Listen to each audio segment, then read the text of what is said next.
Alrighty, guys, hello. We are revisiting a classic with a new spin. We're looking at how you can tell someone is American without them telling you. Now, this was from my original TikTok series where I was cranking these out every, like once a week or so.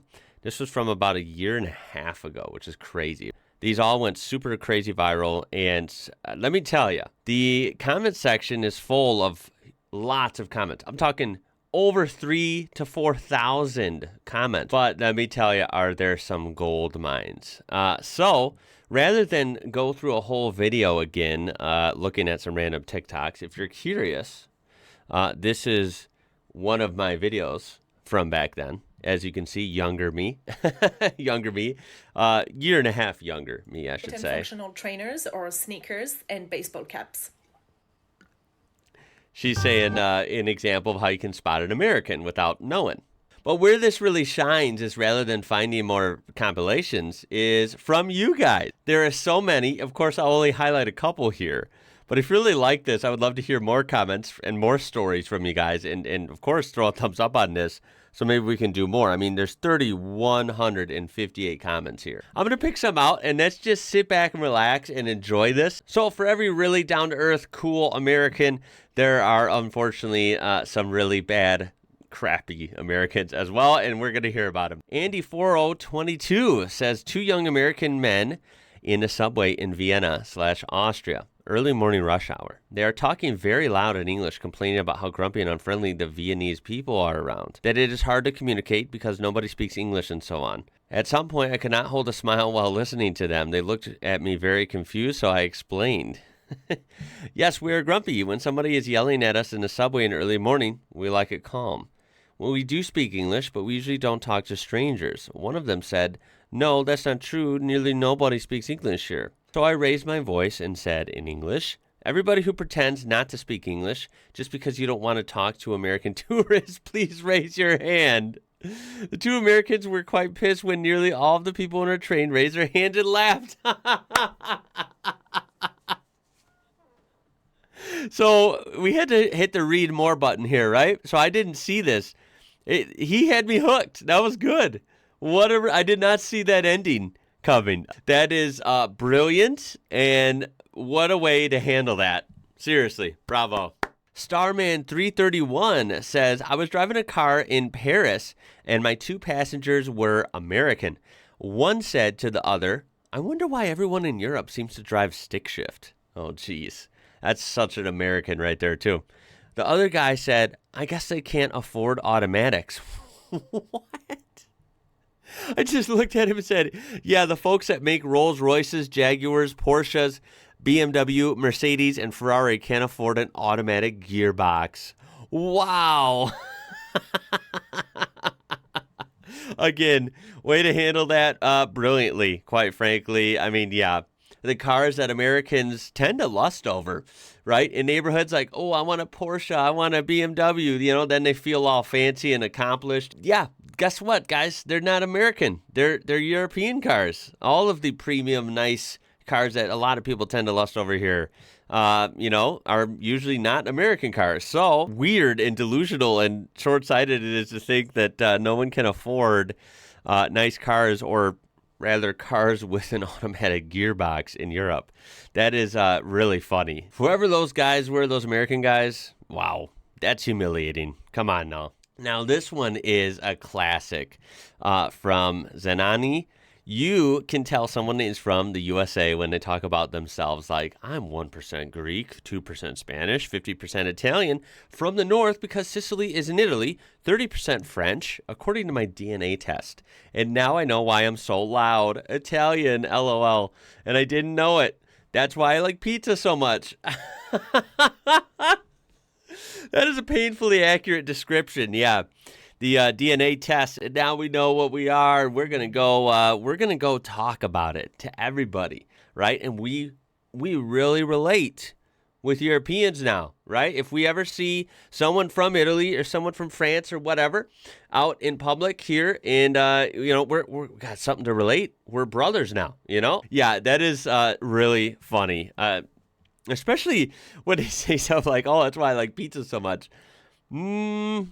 I'm pretty sure you don't have to be Italian to like pizza. Just throwing that out there. This one is super funny. This is from Doxoto Games 5935.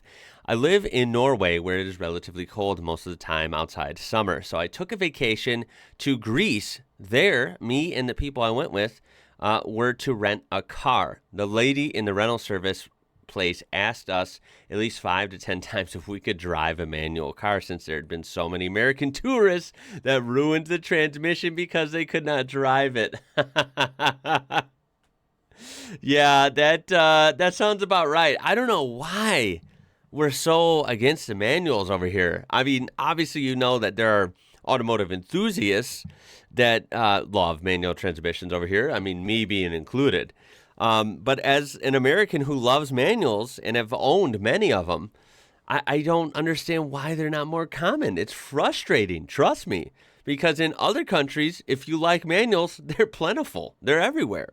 Here, it's like you have to actually shop for a car, like, and hope you find one that you like that happens to be a manual. It's very frustrating.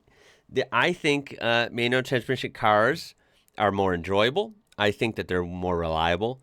And I think that I'm at least 2 times or 3 times more aware and engaged with the car and engaged in being alert when I'm driving a manual. There's no eating and driving. There's no, texting and driving. There's none of this distraction BS, because when you are in a manual car, you are piloting that thing. You are responsible for everything. The turning, the gas, the brakes, the clutch, the shifting. It's up to you. So you can't be, getting lazy and not paying attention.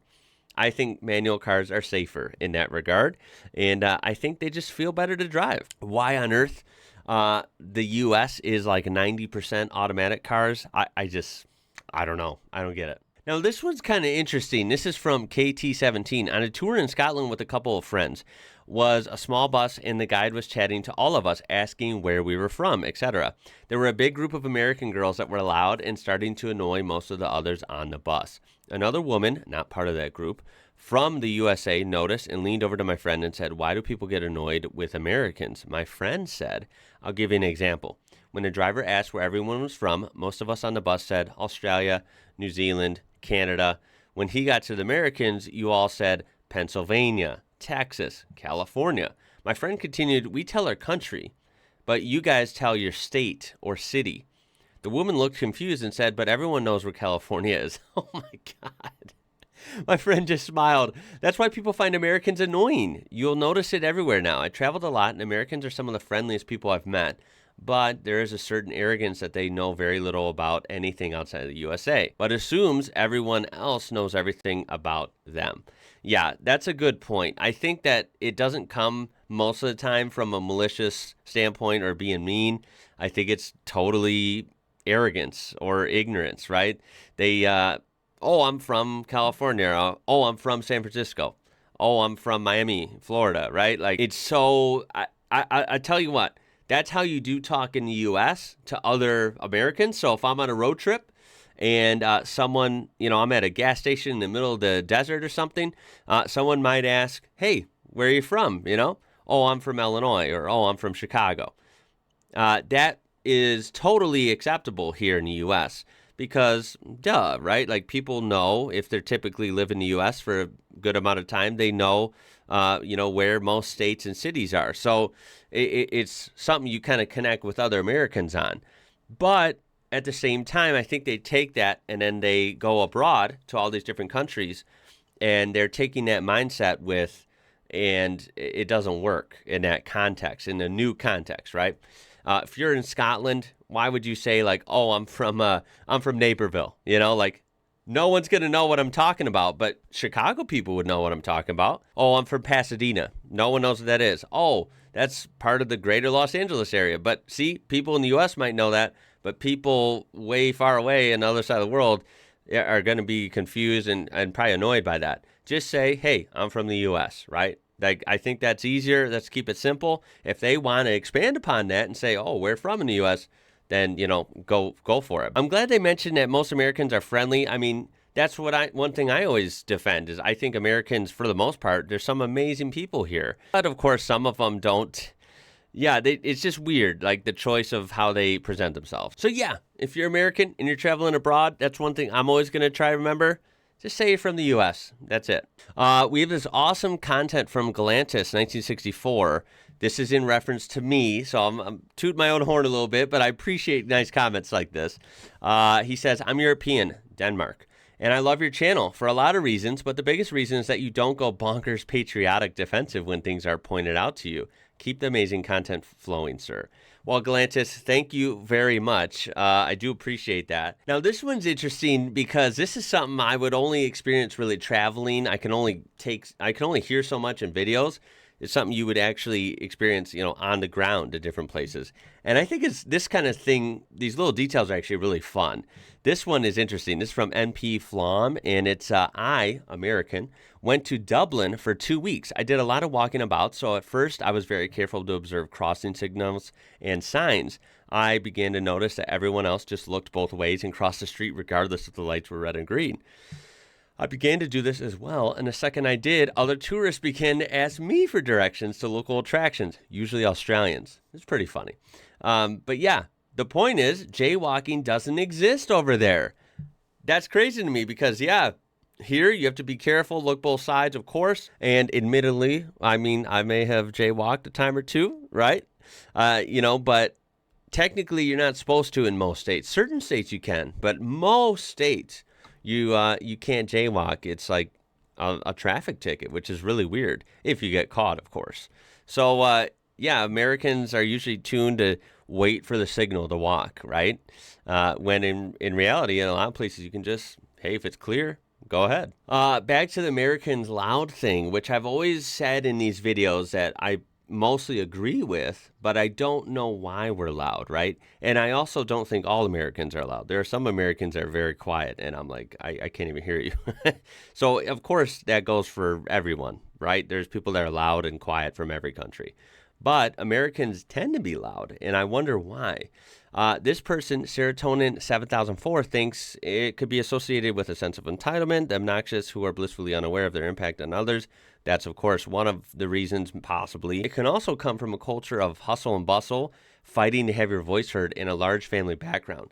Now, that's something I haven't heard brought up for theories on why Americans are so loud, rather, if I can talk.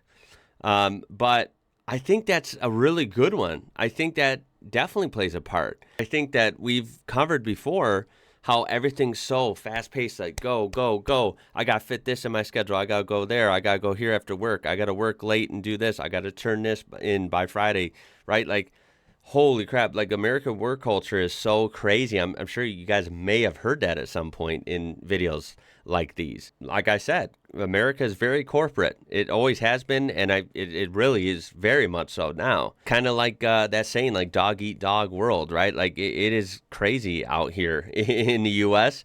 in most work environments. You gotta always try and outwork your colleagues and fight for a next position or a promotion. Plus, some people with really large families and large family gatherings and stuff for multiple holidays. I think it all adds up to just people talk louder. I don't know. It is pretty interesting, and I don't know if we'll ever find the exact answer, but it's fun to theorize why Americans tend to be louder on average than most people. All right, and last one, because I could go on forever with these. I mean, there are some really golden comments in here. I think it's pretty cool. This one is from Nirma Lacing. True story. I am from the Caribbean with Indian ancestry. I was in Italy for a holiday alone, and I made sure to find every single way not to stand out, mainly for safety. Wear nice, sensible shoes, a pretty top, some makeup, a shoulder bag. On the same day, 3 people asked me for directions. 1, an Italian, which was awesome because they assumed I was a local. 2, an American tourist looking exactly as described here. Baseball caps, huge oversized sneakers, backpacks, and cargo shorts. They stood out like sore thumbs. Okay, so this one, again, I'm not denying, but I more want to learn, peel the layers off here and learn exactly how to not look like an American when I go somewhere. Now, I will fully claim guilty. I've always worn hats, baseball hats. I don't know why. Some parties I'll wear like a cowboy hat or something, right? But most most of the time you will catch me in this. Now, I've noticed in only the past year, basically, I've caught myself wearing hats less. I think I'm finally sick of it after like my whole life wearing them. But regardless, I am guilty of this, and I just like the way they look. That's simply why I do it. But I could easily lose a hat. Now, as for the other things, backpacks, is that American? I mean, I feel like traveling with a backpack sometimes might make sense, especially if you're on far away from home. Like you got to carry some stuff, right? I don't know. So if you want to tell me how, so first, how can I or any American that's trying to just kind of fit in, right? Not draw too much attention to themselves and not look like straight up like a loud American tourist. How can they do that, right? Lose the hat would be the first advice. What do you replace the backpack with? Huge oversized sneakers. Okay, what kind of shoes should I be wearing? And then cargo shorts. Okay, no cargo shorts. What am I supposed to wear? What if it's hot out, right? I don't know. If you guys want to just play along and tell me what I should be wearing to look more at home in Italy or in Germany or in France or wherever, I would love to hear your answers. I think that'd be pretty fun. But anyway, I hope you enjoyed that. I actually do love these. I don't do these videos much anymore, but I miss them. They're actually pretty fun. And I guess it's just something we're guilty of. Americans always tending to stand out there in the world, and for multiple reasons, which we have learned on this channel for sure. So I would love to hear your stories down below. Please throw a thumbs up on there if you got a laugh out of this one. Subscribe to be part of this amazing community we do have here. I mean, this video is proof of it. And of course, click that join button if you want to become a member. My name is Ian. You're watching IWrocker, and until next time, y'all, I'll catch you later.